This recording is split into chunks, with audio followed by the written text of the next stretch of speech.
Hello and welcome to Lightworks. In this tutorial we're going to have a look at chroma keying. Chroma keying is a technique where you shoot against a green screen or a blue screen and you make the screen colour transparent by using a chroma keyer. In this shot here I've got a lady shot against a green screen. I'd like to superimpose her, remove the green, over this background of the lake and mountains. Applying the chroma key effect achieves this result. I just turn that on. The green is removed and becomes transparent, revealing the background. Okay, let's see how that's done. Let's remove the chroma key. When you're filming against a green screen or a blue screen, there's a couple of important things to consider. Firstly, good lighting. Make sure the screen is well lit and the colour is consistent right the way across it. Another good tip is to make sure there's sufficient distance between the screen and your subject to avoid spill. You'll see spill appear from the screens around hair, heads and the edges of the subject. I've chosen this shot because it's particularly challenging in a number of ways. Take this frame for instance. Firstly, this mesh material is challenging to key. Because of the texture of the material, it's made up of a very fine mesh. You'll see it is revealing the green screen in the background, but to a lesser degree. We need to make this transparent, but not completely transparent. Around the hair, there's the fine hairs here. Keying individual hairs is challenging. Well, let's get going. First of all, to the green screen shot on V1, I'm going to apply my chroma key effect. I'm just going to right click, or you can use your effects palette, choose Add, Green Screen. Now Lightworks has set a predetermined value for the green, but it doesn't quite match our green, so we're going to make another step to clean up the key. What I'm going to do is turn off the key on my settings panel, go straight for the colour picker, select that, and pick a point that's close to the edges of the skin. Either on the arm or under the chin would be sufficient, and click. Watch the hue, saturation and luminance values change as we click. Now, when I turn the key back on, we've got a much better result. The sky's coming through cleanly, and that's been improved. What you can see is some green edges still remain around the hair, and the mesh material isn't quite transparent. I want to be able to see the background through some areas of this material where it's required, but at the same time I want to maintain the colour of the material and also block the background when it's appropriate in the shot. To get a clearer idea of what's going on in the key, use the Reveal section checkbox. Hit Reveal. Here, the white areas are 100% transparent and the black areas have no transparency. We want to keep a nice clean black and white contrast, but for semi-transparent areas we want to keep them in a nice smooth grayscale display when we're using key reveal. You can also invert the key. Click the invert checkbox.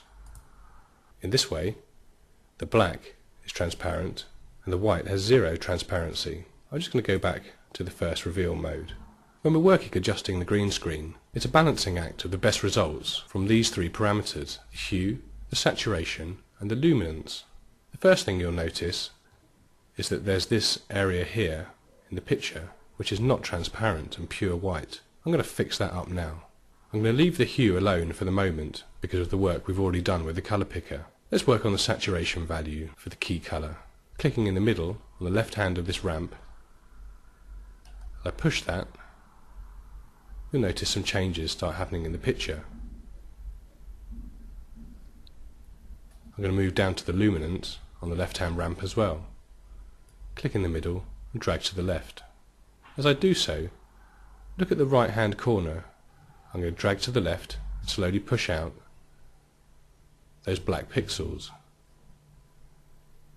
just to the point where the last one just disappears, which is about there. That's cleaned up that spill area. I'm going to go back to the top of the piece and just hit play.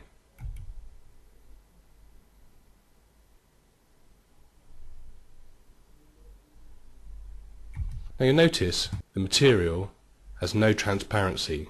It's fully black. I want to add in some grey tones on this key display to illustrate that there is some transparency through to the background. To do that, we're still going to make some further adjustments to the key settings. Let's have a look at saturation. As I drag the left hand edge, you start to see that's revealed. As you work with the key, you might see some blocky artifacts. Depending on the type of material you've shot, you may have compression in the image, which will reveal blocky artifacts. To help smooth this over, increase the slope on the ramps on the edges of these settings. If I click on the bottom node, as I push that, very shallow ramp, you can see the blockiness under here. As I push the ramps and increase their slope, that smooths out. Now as I'm doing this, you can see an action and a reaction in different parts of the picture. I smooth out the transparency in the material, but we're getting a white line on the arm. This will be transparent. We want to try and avoid this. I'm just going to click in the middle of the left-hand saturation slope and drag that, see what can be done.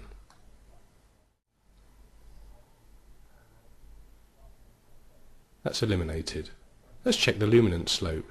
As I drag this, watch the hairs in the picture here. What we want to do is try and keep those hairs keyed as finely as possible. I'm going to stick about there. The next thing I'm going to do is go back to the key colour range. I'm going to click on the bottom point of the slope and increase that, and this will encompass the blue area of the material she's holding. If I close that down, it's not there. As we open it up, we start to get that grey for the transparency. I'm just going to click in the middle and open up that range fully. Clicking at the top points, I'm going to close it up slightly. Okay, let's turn off reveal, see how we're doing. So that's improving. You can see the background is coming through. We have a pure key under our arm where the material goes here, and there's a bit of green around the hair. We might be able to improve that slightly. Let's see what can be done while we monitor the image in this mode. Looking at the luminance point of the key colour, I'm going to push further into the darker greens here. This is darker green around the hair. Clicking in the middle of the slope, as I push, we clean up around the hair a bit. As I come back, you can see that green all around the hair. I'm going to push as far as I can and just go back into the reveal mode and repeat the process. As I do that, look what's happening down under her arm. We're starting to make her arm transparent. This is what I was saying about balancing all of these values. There will be an action and reaction to all of your settings, so you need to find the best fit. As I come back, that transparency is gone under her arm. Checking back in saturation, firstly the slope. I'm going to try and smooth out these grey areas in the cloth.